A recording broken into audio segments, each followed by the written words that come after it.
I have friends again. Welcome back to the Pete the Planner Show. Last week, the solo I talked to random people on the internet edition of the show. I've convinced my coworker to return from vacation, and he joins me now. Hello, Damian Dunn. Hello, Peter Dunn. No relation. No Kristen is on vacation this week, and then I think I'm actually in Salt Lake City next Friday, so I don't think there's a show next week. Okay. Well, it's a Pretty great week to be spotty. here then.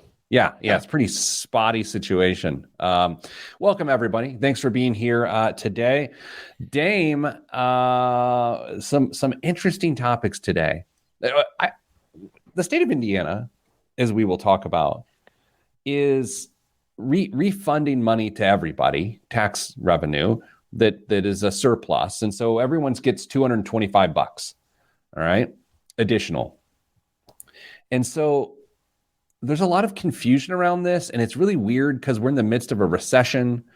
We're in the midst of high inflationary periods. So it's like, is this a good idea? How's it work? Who's upset? We're actually going to talk about it from a lot of different sides.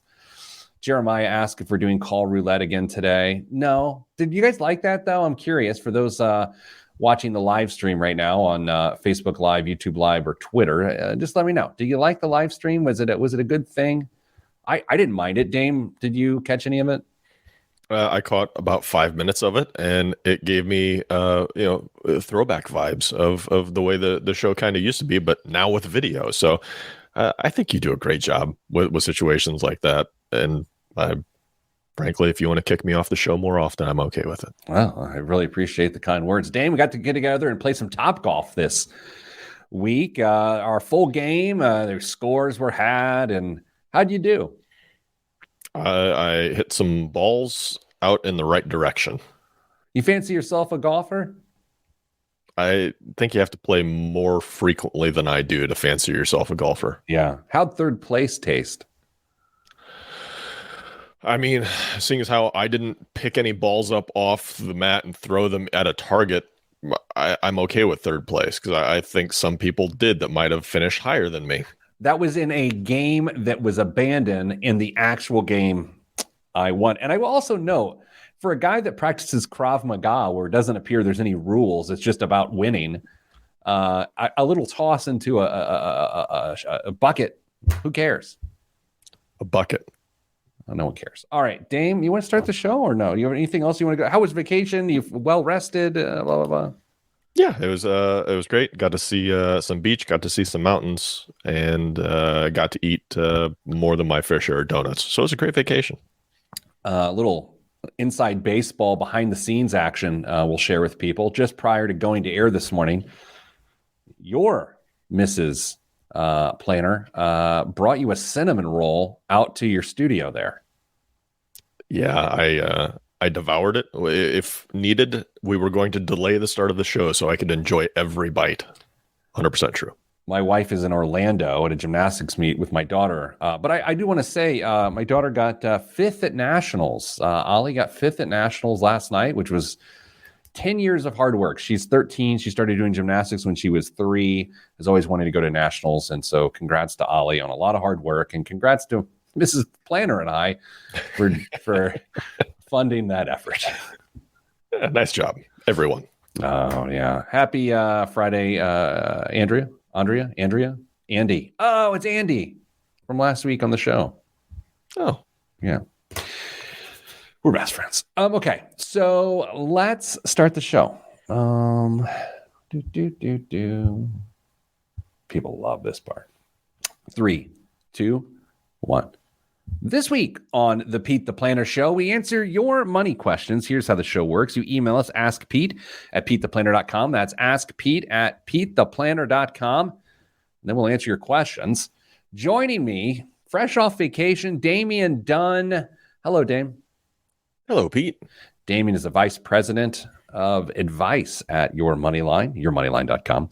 Dame, you were on vacation. You were refreshed. You saw Top Gun. The people want a very quick review. What do you think? Good movie. thought it leaned really hard into some nostalgia stuff at times, but that's okay. I didn't mind it. And I really appreciated that you didn't have to see the first one to enjoy the second one. But if you have seen the first one, little bits and pieces will pop out that will catch your ears and just give you warm, fuzzy feelings. Can I take a 10-year-old boy to it? I mean, my son, not just some random 10-year-old boy. I mean, I think so. There was the one scene that might have been a little questionable in the first movie to take a 10-year-old to. Yeah. There is a similar scene which involves people that are nearly 60 years old, but very, very more tastefully done. Okay, great. Dame, so something interesting happened this week in Indiana, where we host this show. The governor, Eric Holcomb, proud Pike High School grad and Hanover College grad, just like yours truly, announced a plan to return $1 billion of state reserve taxpayer money back in an effort to make up for rising inflation. Under the current plan, each taxpayer would collect about $225 in addition to the $125 they are currently getting from the state's automatic taxpayer refund. So I had various news stations calling me this week to get my take on this. And so, Dame, at first glance, though, is this a stimulus payment? Are you viewing this as a stimulus payment? And even if it's not a stimulus payment, doesn't it have the same effect as a stimulus payment? Yeah, I think a lot of people are going to view it as a stimulus payment. I think a lot of people are even going to promote it as a stimulus payment. In reality, it's just the state returning money that they don't need, which I'm happy to live in a state that does that. And it's happened a handful of times over the last couple decades where we've gotten some cash back. So is it a stimulus? No, I don't think so. Are some people going to tie it to the situation we're facing with inflation and costs kind of going crazy?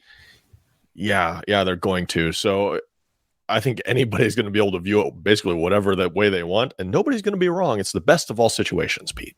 I will say when the federal government had a stimulus program in the last 2 years, it was with money they didn't have. And so you could say, well, give us the stimulus money. It's our taxpayer money anyway. That's what you could have said that in the last 2 years, but you would have been wrong because it was money that was being printed.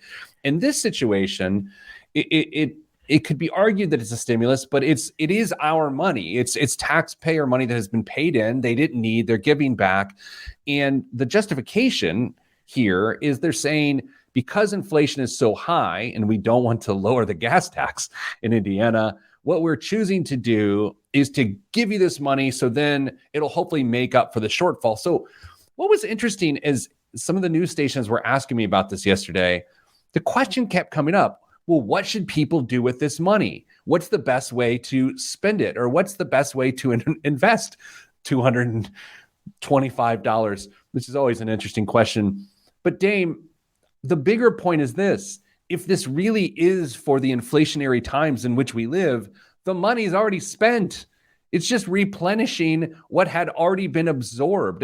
If you went to the grocery store the last 5 times, the $225 you're getting is making up for the gap in what your groceries should have cost and what they do cost. And I think that's the bigger issue. So it's just a really kind of a weird effort here. It's a well-said effort. Yeah, thanks. It's an appreciated effort on the state's part, but how much of a difference this will make, a tangible difference this will make in people's lives, it'll be very short-lived. If it lasts more than a week for most people, I would be surprised. But you're exactly right. The way that costs have increased over the last couple of months and will continue to increase for likely a few more months to go. $225 is, I could even call it a Band-Aid at this point. Part of a Band-Aid, maybe one of those little tiny circle Band-Aids that you put on something, not a full-size one. I will say, it's $700 for a household of 2, so, right, joint filers. So $700. But I would also, there's a couple things here. Number one, in some of these news stories, they're asking taxpayers, do you think this $225 per adult, is it enough? which is sort of a strange question, because if it's a tax refund, it's not a question of whether it's enough, it's what is there. This isn't printed money. We're not doing what the federal government did. Right. So I find that a very weird question, and the answer that it's not enough is both obvious and then also makes no sense. Right. The purpose of this payment or refund isn't to fix everything. It's simply to return some cash to the people who live in the state, and hopefully it will assist them in covering whatever expenses they deem that they need to spend it on. You can't directly compare the two situations. All right. So I also, I try to look at perceived political issues as agnostic as possible. So I'm going to try to do that here. There is complaints from Democrats in Indiana that this is just an effort to buy votes.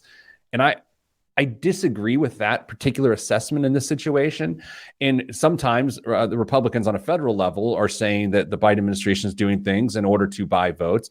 And sometimes I agree, and a lot of times I disagree there. A tax refund in the midst of this economy, I don't see how that's buying votes, other than the argument is fix the roads, pay teachers more, which are very valid arguments, but I also don't view this as buying votes. No, I don't either. When it comes down to arguments like that or complaints like that, either party is liable to make them depending on if they're the party in power or not. So when we see or hear complaints like that lobbed out there, take them not with just a grain of salt, but maybe 2 or 3. Yeah, I think ultimately with this thing, here's what I want people to do with this money. Literally nothing. I just put it in your account, because inflation is bad and you were spending so much more.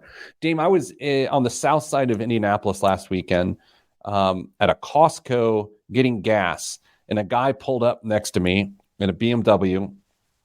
And he fills up his gas tank and then starts screaming at the gas pump, profanity. I mean, this is true. And then also lobbing blame at the president. He basically did like an audio visual I did this Joe Biden sticker, right? Which I've already said I don't like. Although I think it's funny, I think it's vandalism. But he's like really upset. And I'm thinking, there's a huge impact on all of our budgets right now. And I think not enough people are changing their habits. It's okay sometimes to absorb price increases, as we all do our entire adult lives. This is not the time. This is the time to cut spending, because we're going to be in this inflationary environment at least for another 6 months. And so that is to say, if you are not cutting spending, no matter your income level, you are making a giant mistake. Yeah, I totally agree. You need to make sure you've got these things reined in so you can control at least one aspect of your financial month-to-month dealings. So get things under control, guys. Is that cinnamon roll like stuck in your mouth? Yeah, it is. I'm sorry. Coming up after the break, Dame will clear his throat and we will clear up your financial life right here on the Pete the Planner Show. I'm Pete the Planner. It's really hard to talk when you're not sure if cinnamon roll is going to come flying out of your mouth. Well, thanks to Cassie for making that happen by bringing you a cinnamon roll. It was delicious, and I regret nothing. I also note, and this is probably sharing, when she left your studio there, she brought you a cinnamon roll. How long have you guys been married? 19 years. Dropped off a cinnamon roll, said hi to me, and then on her way out said, "I love you." Yeah. Now the question is, did she say it to me? Do you not do that? Did she say it to me, or did she say it to you? I'm pretty sure I know the answer, but if you need that question floating around your head to make your day a little bit better, go right ahead. Boy, that cinnamon roll is hanging on for dear life. I am in trouble. Oh my gosh. Do you have any liquids? Yeah, I'm trying. I'm trying. That's gross. Okay, Dane, we're actually going to go to the retirement segment now. Okay. Jumping ahead. There it is. Okay. I think people are pining for the days of the solo Pete the Planner show right now, listening to me choke on cinnamon roll. FL says, cringing at the price of international flights to visit family this summer, but we are determined to go, trying to cut spending in other areas and earn more through side hustles. I know we've been talking about inflation a lot the last few weeks on the show when we've been able to broadcast. Dame, I think people like to complain about it and then have it affect them, but they're not willing to change their behavior to try to lessen it. Do you see? I mean, I guess people don't call our line and complain about inflation, but what do you think? You think I'm wrong in my assertion that people are actually not adjusting their behavior right now? Oh, I don't think many people are doing anything different, or at least significantly different. They may be cutting back in some areas, but they may be spending it in others. I think there was an article in the Wall Street Journal last week, maybe, that said spending is either the same or maybe slightly up, but people are digging into savings and just depleting savings right now to maintain their lifestyle. And that's exactly what we can't do, because I don't anticipate any more major stimulus benefits coming from the government from here on out. So it's on us now. We're going to have to figure out how to make sure we're maintaining a relatively sound financial household. And if that means cutting back spending and making changes, that's what it's going to take. This is it sounds like a very critical statement I'm going to make here. And it arguably is, but I don't say it judgmentally. Not a lot of people paid attention in high school economics, and that's becoming abundantly clear right now. Well, to be fair, high school economics is really boring for a lot of people, and I don't totally blame them. But yeah, some very fundamental econ knowledge would go a long way. I will say there's some incredibly good news in the last couple of days with the economy, is that mortgage applications are like a 22-year low, which is great. That is good. I know if you're a realtor, it's not good. Or if you're a mortgage broker, it's not good. But for our economy, it's fantastic. That means that the interest rate increases are starting to take effect, which is what we want. Which is, to the point of this, this $700 from the state of Indiana. If people take that and go spend extra, if they try to go buy goods and services with it, the inflation is just going to keep going up, and supply chain issues are going to keep suffering. If you sit on the money, you are actually helping the economy, believe it or not. Yeah. What did I tell you the other day? That the savings rate in 2020 was 15%, which is the highest it had been in forever. Then I think last year it was 8%, and this year it's tracking even lower. So you and I both saw this coming. I think everybody knew it, that it was reasonable. They were, everybody was cooped up and trying to figure out what was going to happen next. And once we all got released back out into the wild, we started spending money, and we haven't really slowed down since, even to our own detriment in many cases. So I think it's time to say that fun party time is over, and we need to get back to a reasonable budget in our own households. I'm going to ask you a really loaded question. And so before I do that, I want to know from you, do you want me to ask this to you blind on the air and have it become the next segment?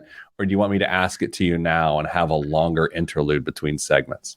How long have you known me, Pete? All right, so let's go on the air. Okay, are you ready? You knew what my answer was going to be, so if you wanted to do it blind on the air, you should have just done it. I just want you to know that you're going to be so uncomfortable, because not only you don't like doing this, but because it's a slightly controversial topic. So you're going to love it. How do you feel about dead air, Pete? Okay, if you had to hit a pickleball shot back to me, I'll take it, because I'm willing to answer it. Okay. And by the way, I want to say, I'm trying to say this, be as honest as you want to be, but don't feel like, but don't feel like you have to overshare. Okay. I'm going to share how I feel, And if you're uncomfortable sharing your true feelings, if they're different, you don't share them. Are we really doing the retirement segment? Nope. I'm calling an audible. Okay. We're doing it third. Hey, Brian Pinkins, welcome to the show. Brittany, I could preface it some more. Dame, here we go. Oh my gosh, this is where it gets good. Welcome back, everybody. All right. 3, 2, 1. Back on the Pete the Planner show. Dame, we were talking inflation. We were talking about how weird the economy is right now. And I have a question for you. But before I ask that question, I have to say, when everyone was terrified in 2020, spring, summer, fall of 2020, we knew personal finance habits were going to be amazing. People were so scared and the economy was closed. You made brilliant decisions. You said it at the break. 15% was the savings rate. Yes. Phenomenal. Yeah. We knew when stimulus payments started and we were let back into the wild, those are your words, that spending was going to go crazy in 2021, and it did. Right? We called this. Yeah. We also knew that as stimulus dollars dried up, advanced child tax credits stopped, that 2022 was going to be one of the weirdest economic personal finance years ever. And 6 months into this thing, do you think we have it is weird? Do you think it's weird? Oh, yeah, totally. Final qualifier question before I unleash the big one on you. Okay? You ready? Do you think it's going to get weirder in September if student loan payments become due once again? Oh, do you want a simple yes or no question or answer? No, go ahead. We got time, baby. I think it's a really interesting question because depending on the amount that could be forgiven would impact a lot of the individuals or determine the socioeconomic. I know the socioeconomic position of a lot of the individuals and how they might go out and use that money if it became suddenly available to them in their cash flow. So I would say that spending would pick up somewhat, but I don't know if it'll pick up as much as some people fear, especially if it goes with the smaller amount. Okay, well, I was saying like with student. Okay, so we're talking about two different things. You're talking about forgiveness. Oh, sorry, I'm talking about payments are going to be due again on student loans. The moratorium. Sorry. Yeah. So I was thinking. Yeah, you're right. Yeah, I think we'll see some really crazy stuff and lots of calls for student loan forgiveness because people can't manage to work their student loan payment back into their budget, and defaults will just go through the roof. Yeah, I also want to say I don't think forgiving $10,000 of student loans is actually going to impact the economy in one way or the other, because these are payments that aren't being made right now for the most part anyway. Right. You know what I mean? Yeah. Okay, so here's the big question. The one I've set up for now 3 minutes of radio and 4 minutes between segments. Do you think the stimulus payments to Americans in 2020 that President Trump gave and in 2021 that President Biden gave, do you think they were a mistake? No, I don't. That's your real answer? How about not all of them? I really wish it would have been more nuanced because you and I both know that was the only thing standing between keeping the head above water in some cases and just absolute ruin for individuals. I think there was some great work that was done trying to salvage businesses, small businesses particularly, but to be fair, there wasn't enough time for a well-devised, thought-out plan on how to really needs test a lot of this stuff and really target where those payments were going. So they did what they thought they could do, just carpet bomb the country with money. And now we are seeing the after effects of it. Okay. So by the way, I think we mostly agree here. All right. But I also want to say we're not trying to be cynical. We're not trying to go, it's obvious. Because I think sometimes with these problems, these big decisions that we ask our leaders to make, our government leaders, they're really hard decisions. It is a rock and a hard place. And when we're so divided, you just get on the other side of it, like, come on, it's obvious. It's like, no. This is hard. They either don't do it or they do it. And either one's a hard decision and they have to ride with it. So I'll say the first round of direct stimulus payments in April of 2020, I think was the right decision. Do you agree with that? Yeah. Okay. Then we get into the other rounds. Didn't the other rounds start like in December of 2020? It seems right. And that one, I don't think we should have done, but I understand why we did. Do you remember that one? I'm trying to remember what each of the three rounds was, because then you've got the child tax credit in there as well. I think every round of stimulus beyond the first one becomes more questionable, and reasonably so. Okay, I agree with you to a point here. I think the first round of stimulus made a lot of sense, and it did lead. You could argue it led to some inflation. I will say the next round of stimulus, the next round of direct payments, I think was a mistake, and we should not have done it. And I think it really has led to stoked consumer demand and an overheated economy. Now, here's the weirdest part for me, buddy. I am fully in support of the advanced child tax credit, but I think it had the biggest impact on inflation. I think it makes a lot of sense, but coming on the heels of those other two stimulus payments, or I think maybe even three, because I feel like once Biden got in or something, there was like another one that popped through right at the beginning. Like, I don't even remember. There's people just getting sent money. I love the advanced child tax credit, but I think it ended up making the economy overheat. Because the periodic nature of the payment, where you could get some every month, is that what you're leaning on? Yeah, exactly. Right. So you get trained to say on the 15th of the month, here comes some money, and then people, because it's an abundance and because there's not student loan payments and people have money to spend, and so that they're blowing through it, and you can actually see consumer debt increase, and you can see savings rates decrease on the back end of 2021 into 2022.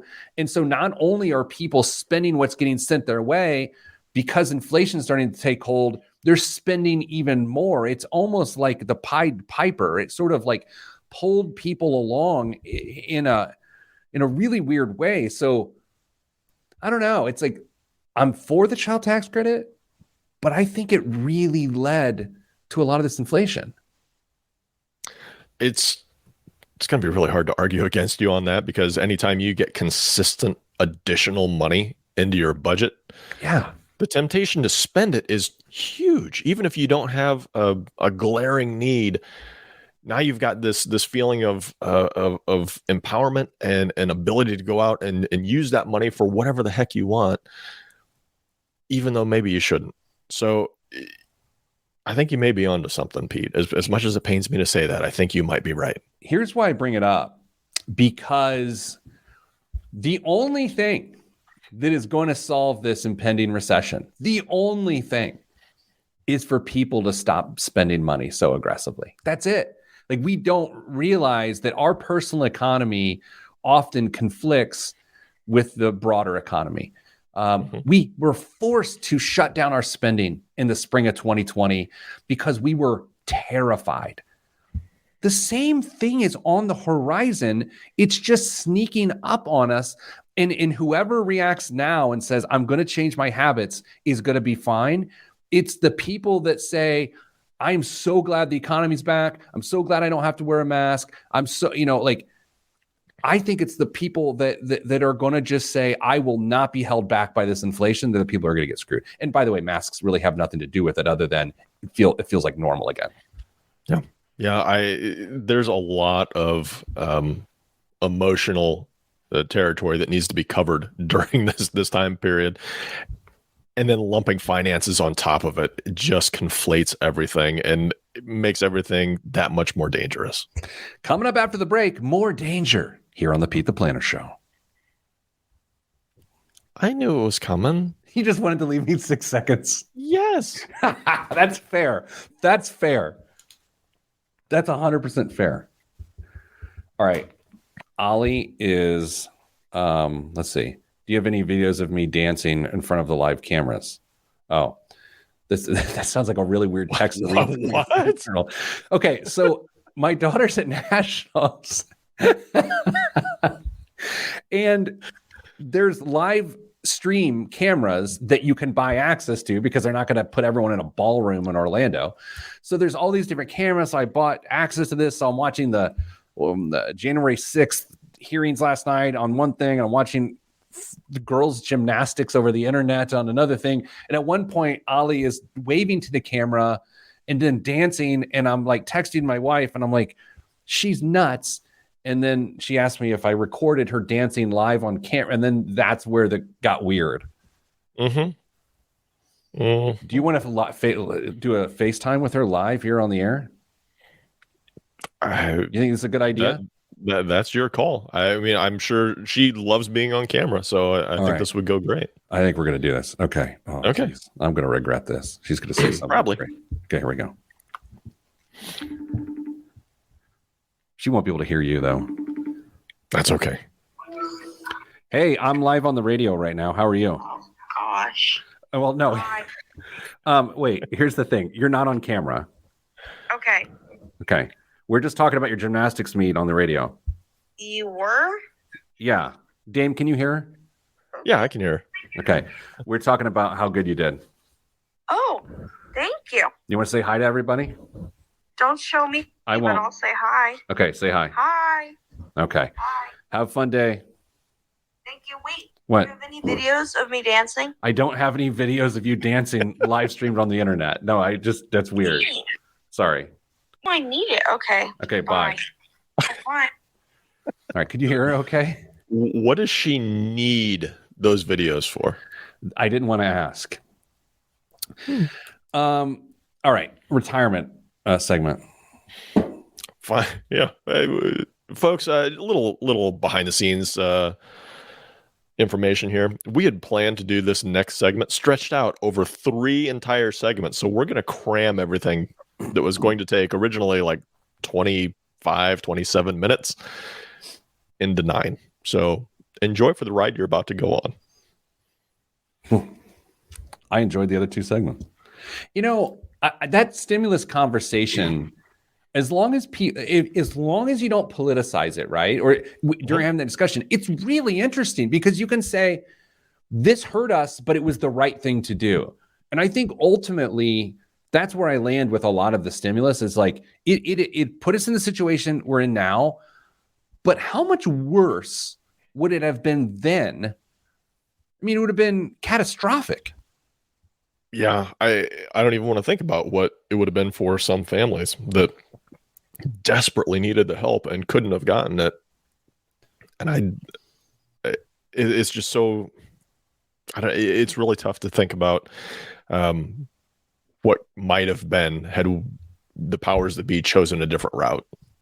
And I think it's interesting. So you and I have a bit of a financial background. So I feel like everyone's entitled to their opinion about this topic. I enjoy talking about this with you. There's a topic that I won't really talk about too much publicly because I don't have any expertise on it. And it's a lot more nuanced. And I'm going to bring it up and then we're not going to talk about it. It's, should we have shut everything down? You know? Ooh, yeah. Right. That's one that will be debated for years. And then you get into, well, 1 million people died with a shutdown.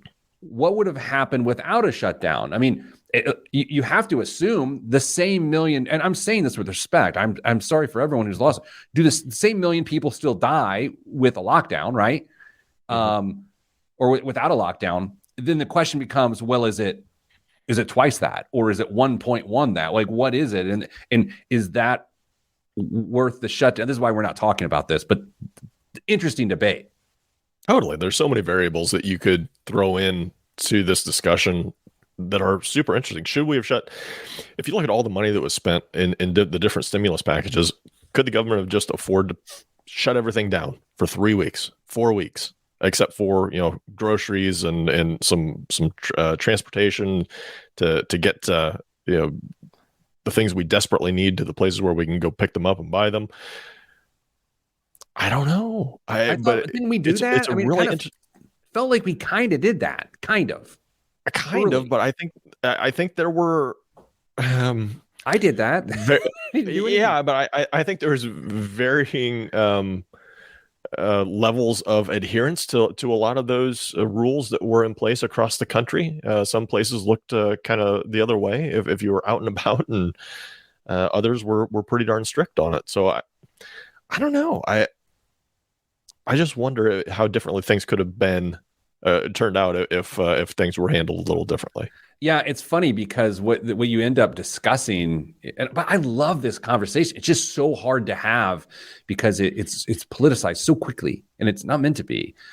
It's maybe you save the economy, but is that worth all the additional lives that theoretically would have been lost? Because that's what and you never can answer that. I can't go, oh, well, naturally, it's not 1x loss, it's 1.7x loss. And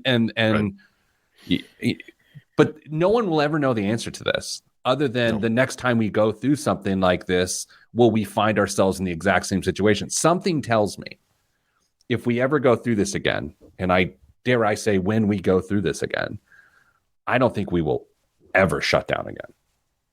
It'll be really, really tough to get the public to buy into it. And that's why I've already started a savings account for an island in the Caribbean so I can just take a boat out there and camp.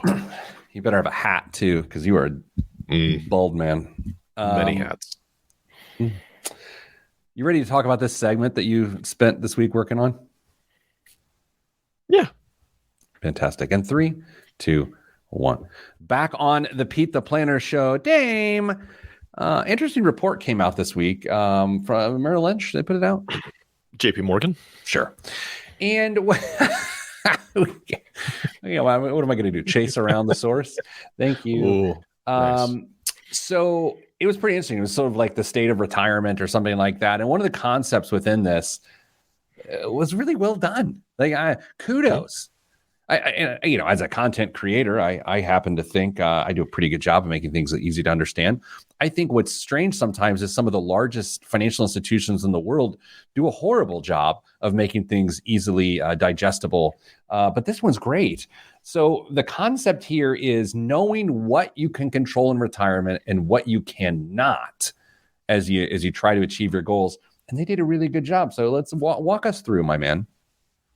Yeah, so just as Pete said, there are, any number of things that you can't, or maybe have some control over in retirement.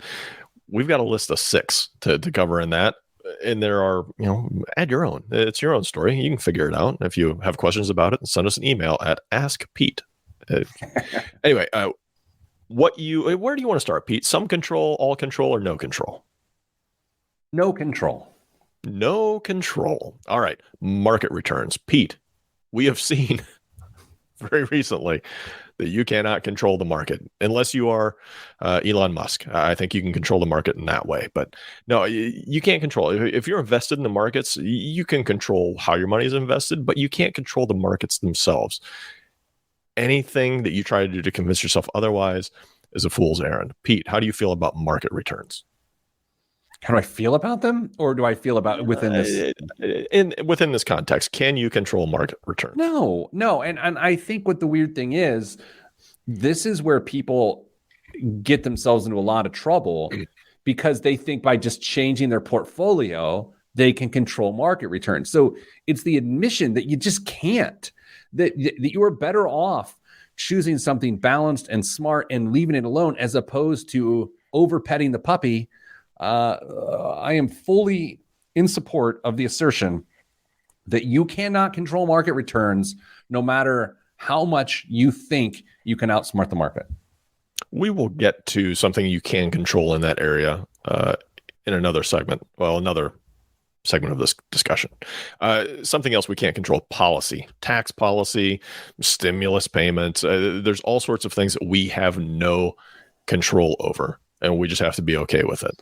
Can I throw a slight wrench into that? I agree with you, but I think when you look at and this is weird. I can't believe I'm going here. I don't really often talk about the billionaire class. I don't really get upset about billionaires, but I will note what they often try to do is control policy, be and lobbying and whatnot to affect that area of their financial life. But for the common man or woman, no, you can't do anything about that other than learn how to move with the tax code, the right deductions, the right loopholes and whatnot. I think that was the smallest, most insignificant wrench you could have thrown into that point, Pete. What's a small wrench? 0.00001% of people that would apply to. So it was the sort of the wrench they give you at IKEA to put together a 9-box piece of furniture. It's the smallest wrench in the world. Yes. All right. What you have some control over: employment duration. How long are you going to work, Pete? You think we see things going sideways and the economy's a little tough, markets are down.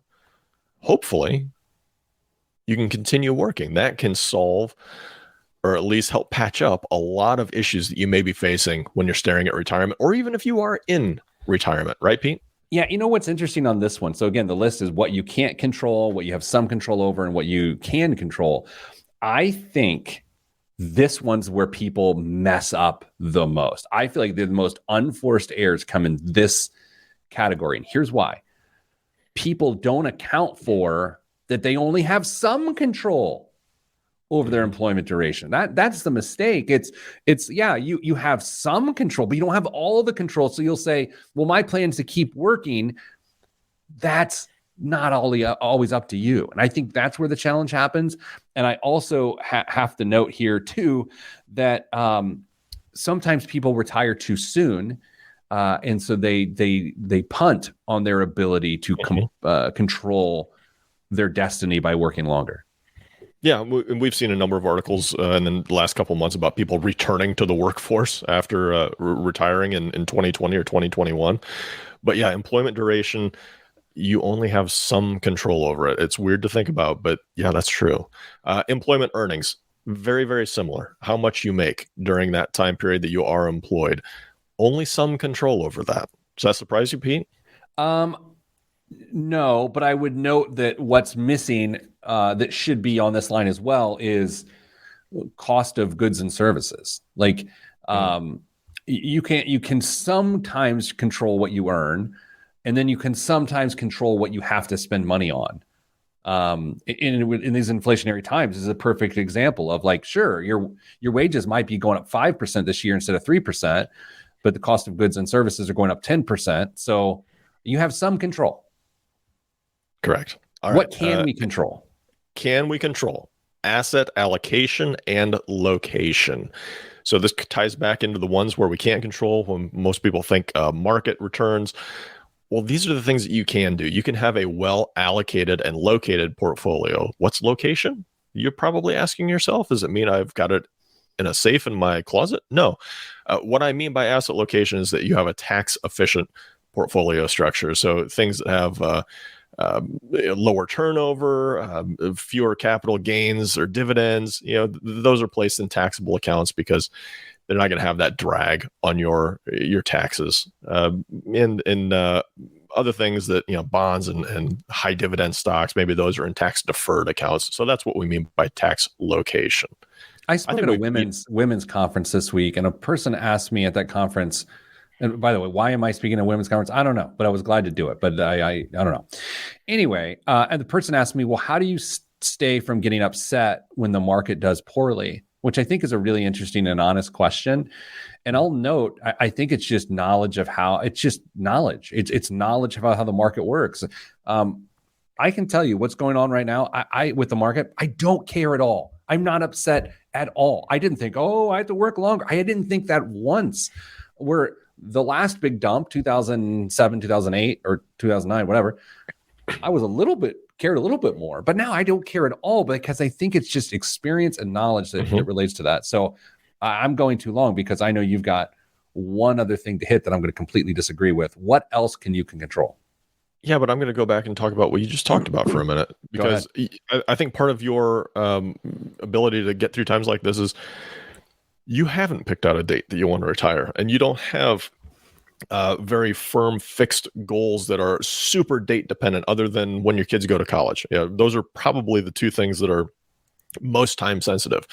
So if the market goes down and it means that in the long run you end up working for a year or two extra, in your mind, it's okay because you hadn't planned on retiring when you were 50 anyway. You've got the flexibility already built into your perspective that times like these matter less and less. Now, as you get closer to that date when you think you might retire, that's when it's going to start digging in. But see, I'm still. If you're knowledgeable and you're close to your retirement date, then your asset allocation is different anyway. Right. It should be.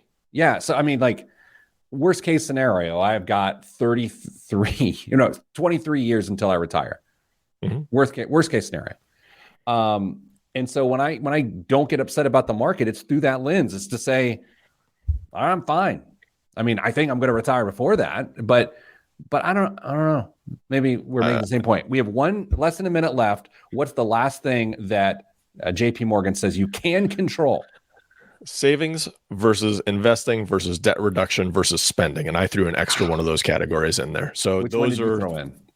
Debt reduction was the one that I think this putting spending in there is a mistake. I think you have some control over spending. I think sometimes when you don't make a lot of money, you don't have a lot of choices. Mm-hmm. That's the living wage issue. So yeah, sure. Other than that, well done, JP Morgan.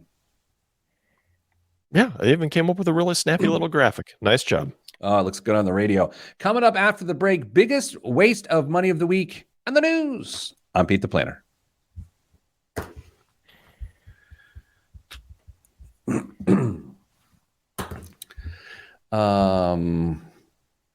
Okay. Since Mrs. Planner is gone for 4 days this week, and it's just Tito and I within 24 hours, I realized how many thousands of small, otherwise unnoticeable things that Mrs. Planner happens to take care of at our house, that when they aren't taken care of, the whole thing falls apart. Everything's fine, but it's just like, it took 24 hours. I was like, I know she does those things, but then when they're not happening, it's like, oh my gosh, we're falling apart at the seams. So I texted her. I was like, acknowledged that and thanked her. But now I've got to probably start doing many of those things. Yeah. Sorry about that.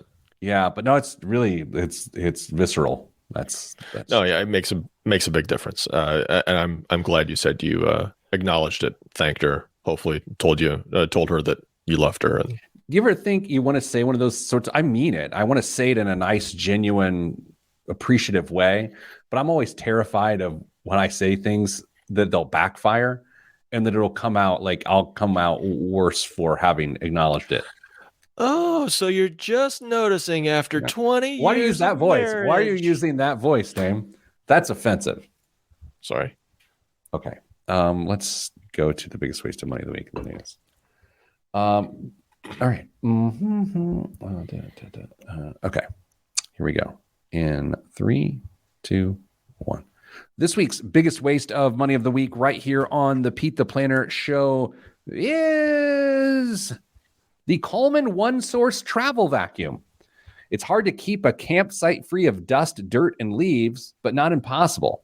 The Coleman One Source travel vacuum can tidy up tents when the great outdoors gets in. Compact and lightweight, the cordless vacuum is easy to pack, and its bagless design with a reusable dust bowl and filter provides convenient cleanup. Its rechargeable lithium-ion battery has a 40-minute runtime and works with the Coleman's One Source interchangeable battery system.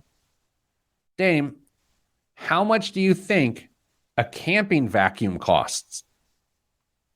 Too much. There's 0 point for this.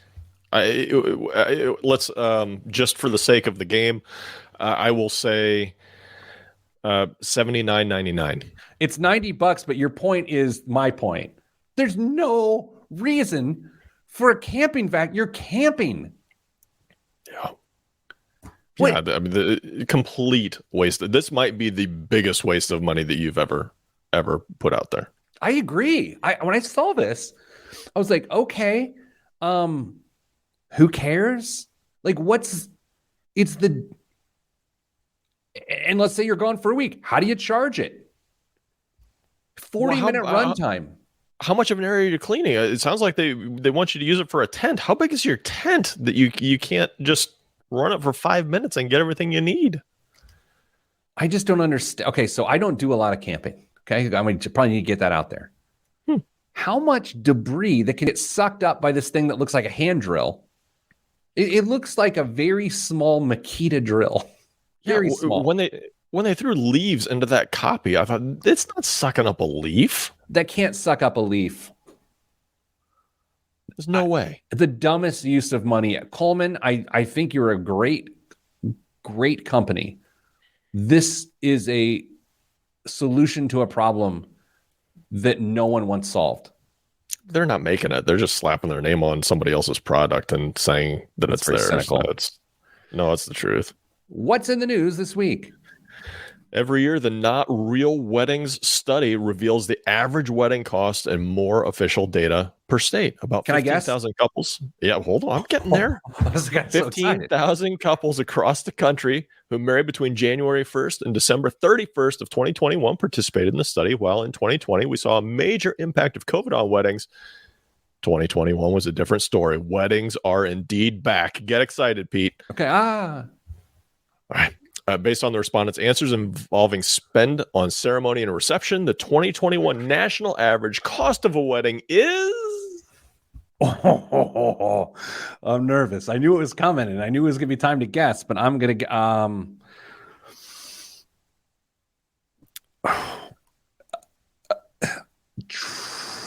Danza says 80,000. I think that's way too much. I feel like my guess is too much. Okay. I'm going... 18,000. $28,000. $28,000. I was going to say 23, and then I changed my mind. But if you want to include the cost of the engagement ring, $34,000. So the average engagement ring's $6,000. You're good at math, Pete. That was a flex on a Friday. Yeah. $28,000. For comparison, the average cost of a wedding in 2020 during the height of the pandemic, $19,000. First off, I thought it was going to be $19.99 because that's 1 month's subscription to Zoom. Zoom, yeah. Wait, $19,000? Who's spending $19,000 during the pandemic on a wedding? People? I don't know. I got to be honest. I have no idea what our wedding costs. Not you and I. We haven't been married yet, but Mrs. Planner and I, and it was in the year 2000. I have no earthly clue. But I mean, I don't think it was that much. Cost. I know how much mine cost. Are you sharing that publicly? Yeah. Do you want me to tell you? Yeah, you want to guess? Yeah. Well, yeah, I want to guess. Can I ask a couple questions? Sure. How many people?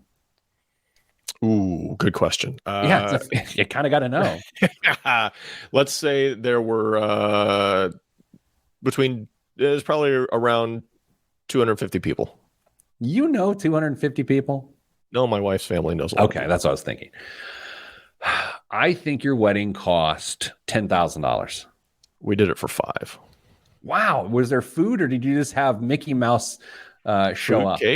Food cake, had a DJ, had everything. $5,000. Was there what was the food? A lot of finger food stuff. Okay. What else is in the news? According to a survey of 5,000 employees conducted by consulting firm Grant Thornton, 21% of American workers took a new gig in the last year, but 40% of that group is actively looking for another job, compared to 29% of all full-time employees, revealing some significant buyer's remorse among job jumpers. Okay. So what we've got is we got 21%. Okay. So we're going to do some math on the radio here. Let's say there's 100 people surveyed. 21 people got a new job. Okay. Yes. And then 8 of those people, 8.5, got another job. They're actively looking for another job. They're actively looking for another job. So there you see some regret. Yeah. A lot of it. That's compared to just 29% of all full-time employees. Oh, so just okay, got you. So the people who left, got it. Yep. I So think that grass you isn't gotta always think, greener? nah, you got to think at any given time, a quarter of people have their ears and eyes peeled for other opportunities, right? Oh yeah. I mean, sites like LinkedIn and it just makes it too easy anymore. What else is in the news? Shrinkflation. Peter, are you familiar with shrinkflation? I because I read an article on it this week that I was hoping you'd bring to the show. Okay. Shrinkflation, the phenomenon of companies shrinking the size of their products while keeping prices the same or even increasing them, is on the rise worldwide. Items like toilet paper, Gatorade, even serving sizes at restaurants are losing mass in waves due to inflation. For instance, Gatorade ditched the 32-ounce bottles for 28-ounce bottles. Mm-hmm. Kleenex shrunk the number of tissues in a small box from 65 to 60. Folgers downsized from 51 ounces to 43.5-ounce containers. The bet behind shrinkflation is that consumers will prefer a slightly shrunken product over a slightly embiggened tab, or they won't notice altogether. So while the practice is a time-tested method of dealing with the wholesale price shifts, the recent rapid widespread increase in the cost of raw materials, shipping, and food has caused a tidal wave of shrinkflation to hit the shelves. I'm going to lob a bomb here. I have on no authority other than own personal experience that Reese's cups have gotten markedly smaller over the last 10 to 15 years. Really? I don't know whether that's true. Maybe as I've grown as an adult, I'm getting bigger and it's staying the same size. But I'm pretty convinced when you're a kid, I just feel like the Reese's cup had more surface area and now it feels shrunk down. Do you consume a lot of Reese's cups? No, we love the Reese's eggs. They come out around Easter. Everyone does. But I don't usually eat a lot of full-size Reese's cups outside of the Easter egg season. Is there anything else that you noticed from a consumer standpoint that you've seen shrink that you've actually really noticed? Nothing that I can put my finger on, but I will say that I have thought in the back of my mind that things seem smaller recently. I noticed that bacon used to sell by the pound, but bacon always sells at 12 ounces now. 12 ounces. Always. Yep. And so that's shrinkflation. Sure. Yeah, but it's delicious. Oh, it's delicious. Dame, I don't know if there'll be a show next week because we could either record it early or I could do it in my hotel room in Salt Lake City. Ooh. I read an article this week that Salt Lake is evaporating and there's arsenic in the air, so I may not even make it back. And I'm going to be with Aqua Greg, and so he'll be fine because he's hydrated. That's right. Yeah, he's great. He's tall too, so I mean that arsenic's going right down his pipes. All right, Dame, good to be back with you. This was a thing, so I'm really glad we did it. Sitting to everybody else, good vibes, because good vibes are all that's in the budget. I'm Pete the Planner, and this is the Pete the Planner Show. You got to get a Greg reference in there because he listens to the podcast. And so he gets really excited when, okay, let me tell you about this though. You like a Philly cheesesteak, Dame? Mm-hmm. Okay. What do you, no judgment here on you. What are you putting on a Philly cheesesteak? Like what is on it for you? Beef, peppers, onions, provolone, just the basic cheesesteak I love. So, all right. I think mayo is acceptable. I think lettuce and tomato, maybe, sure. Aqua Greg puts mustard on his Philly cheesesteak. And I think that's just, I mean, look, there's a lot of problems in this world, but that's near the top of the list. Did he go to Philly one time and have some whiz and think it was mustard and just that's what he's going with now? That's an interesting question. I'm going to have to ask him. But, I mean, I know everyone's different, but that seems like a character flaw. I think it ceases to be a Philly cheesesteak if you put mustard on it. I don't know. I'm going to say there's a place that we ordered cheesesteak from, which is why I probably am so unhealthy. I'm going to get mustard next time just so I can try it and see what happens. But it seems, So just regular yellow mustard, or does he go fancy? No. Okay. Oh, that's a good question. I would assume just regular. I don't know. Anyway, Dame, Anything else you want to offer us right now? I have to shoot a video on the teleprompter today, so I gotta, you know. I will note that our friend of the show, Lisa, has family in Philly, and she absolutely states unequivocally that you do not put mayo or mustard on cheesesteaks. That came through the Slack? Yeah, well, to me directly, not to you. All right. Yeah. I mean, what's the cuisine like in Salt Lake City? Have you been to Salt Lake City? Never been.